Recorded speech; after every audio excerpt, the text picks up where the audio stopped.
Who is Allah? Allah subhanahu wa ta'ala is the creator of the universe, the king of everyone, and the Lord of everything. He is the only one who deserves to be worshipped. He manages the affairs of all kingdoms. He commands and forbids, creates and provides, gives life and death, raises and lowers people, and alternates victory and defeat amongst nations, so that one nation rises and another falls. Only Allah's commands and decree are carried out throughout the heavens and the earth, deep in the oceans and in the skies, and throughout the entire universe. His knowledge encompasses all matters, accounting for each and every being, and enveloping them with His mercy and wisdom. He hears all, enveloping them with His mercy and wisdom.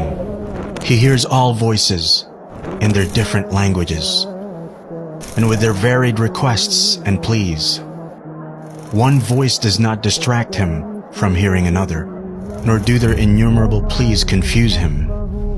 The pleading of the needy beggars knocking at His door does not aggravate Him, nor do their questions annoy Him. He sees all things, the visible, across a solid black rock in a pitch-dark night. No matters are hidden from Him, nor are secrets withheld from Him. He has knowledge of all that has occurred, and all which has yet to occur. Everyone in the heavens and the earth beseech Him for their needs. Every day, He attends to His creation. He forgives sins, eases difficulties, and relieves distress.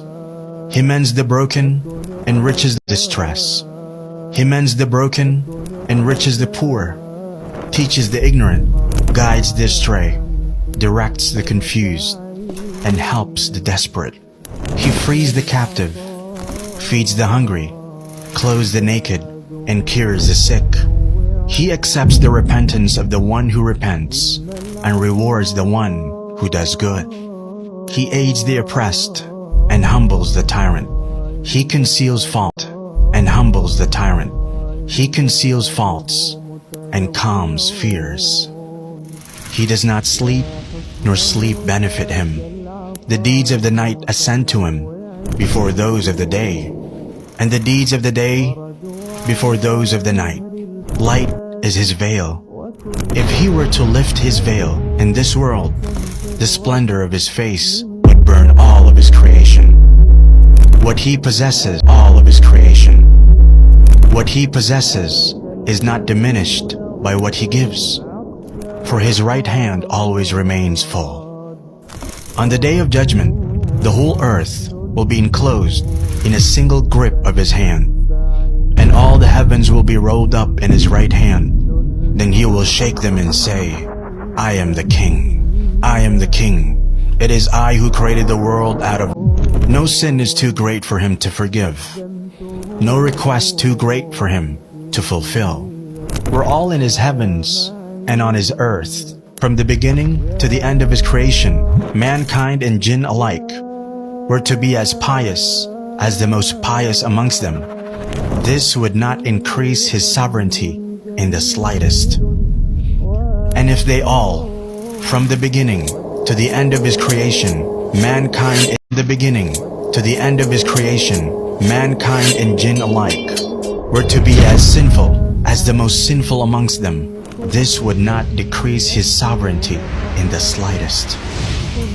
If all those in His heavens and on His earth, human beings and jinn, living and dead, were to assemble in one place and ask Him, and He gave each one of them what they asked for, this would not decrease what He had.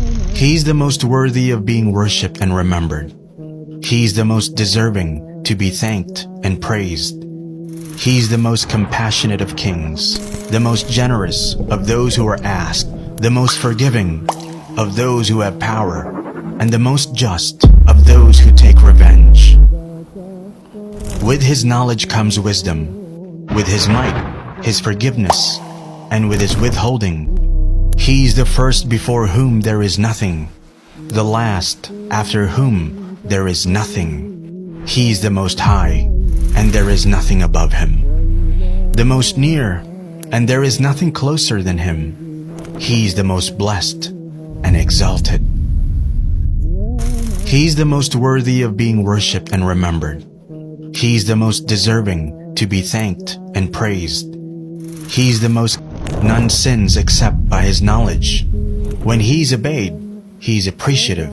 When disobeyed, he overlooks and forgives. His anger is always just. Every punishment from him is just, and every blessing from him is a favor. He is the closest witness and the nearest protector. He records the deeds and sets down the appointed times for all things. And it is. He is the king who has no partner, the unique who has no rival, the perfect master who has no companion or child. He is the independent who has no helper. Everything will perish except his face. Every kingdom falls except his kingdom. Every grace except his has its limits. There is none like him.